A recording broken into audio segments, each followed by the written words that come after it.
onjok semua nih. Format adalah elemen. Terima kasih. Jaringan yang efektif. Jaringan yang efektif.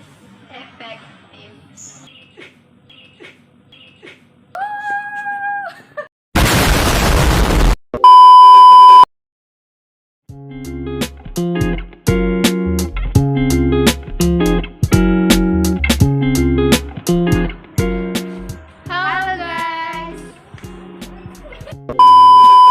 Jangan lupa like, Komen. and subscribe. Jadi di sini kita akan menjelaskan apa itu tentang IP address dan MAC address. Jadi IP address adalah protokol address, alamat logis yang digunakan untuk mengidentifikasi perangkat di jaringan berbasis IP seperti internet. IP address bisa berubah-ubah dan biasanya dikonfigurasi oleh jaringan atau penyedia layanan internal. IP address terdiri dari dua versi utama, IPv4 contohnya 192.168.1.1. Adapun fungsi dari IP address adalah digunakan untuk mengidentifikasi perangkat dalam jaringan yang lebih besar, seperti internal atau jaringan lokal. Adapun MAC address yang bisa disebut dengan media access control address. Ini adalah alamat fisik yang unik untuk setiap perangkat jaringan yang diproduksi, seperti kartu jaringan NIC di komputer atau smartphone. MAC address diberikan oleh produsen perangkat keras dan biasanya tidak berubah. Format adalah 6 pasangan heksadesimal, contohnya 00.2, 1A.2, 2B.2, 3C.2, 4D.2, 5E.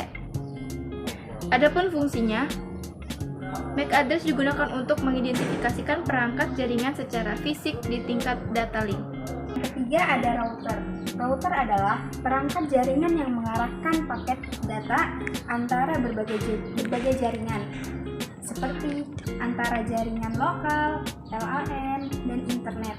Router dapat menghubungkan berbagai jaringan dengan protokol yang berbeda dan juga sering dilengkapi dengan fitur keamanan seperti firewall dan NAT, Network Address Translator. Adapun fungsinya router bertugas untuk mengarahkan paket data antara berbagai jaringan yang berbeda, seperti antara jaringan lokal dan jaringan internet. 4. Switch adalah perangkat yang menghubungkan berbagai perangkat dalam satu jaringan lokal dan memungkinkan pertukaran data antar perangkat tersebut. Switch bekerja pada lapisan data link layer 2 dari model OSI dan lebih fokus pada pengiriman data berdasarkan MAC address.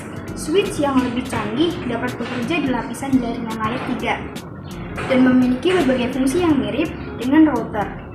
Adapun fungsi switch digunakan untuk menghubungkan perangkat dalam jaringan lokal atau LAN dengan cara memforward paket data berdasarkan MAC address perangkat tujuannya. Yang kelima, jaringan kabel. Ini adalah jaringan yang menggunakan kabel fisik seperti kabel tembaga atau serat optik. Untuk menghubung perangkat, jaringan kabel biasanya menawarkan kecepatan dan stabilitas yang lebih baik serta lebih tahan terhadap gangguan eksternal. Contohnya umum dari jaringan kabel dan eksternal. Yang keenam, jaringan nirkabel wireless. Ini adalah jaringan yang menggunakan gelombang radio untuk menghubungkan perangkat tanpa kabel fisik. Contohnya umum dari jaringan nirkabel adalah Wi-Fi. Jadi, masing-masing istilah tersebut memiliki fungsi dan kegunaan spesifik dalam dunia jaringan. Dan pemahaman yang baik tentang perbedaan dan cara kerjanya sangat penting untuk merancang dan mengelola jaringan yang efektif. Terima kasih telah menonton video kami. Jangan lupa like, comment, and subscribe.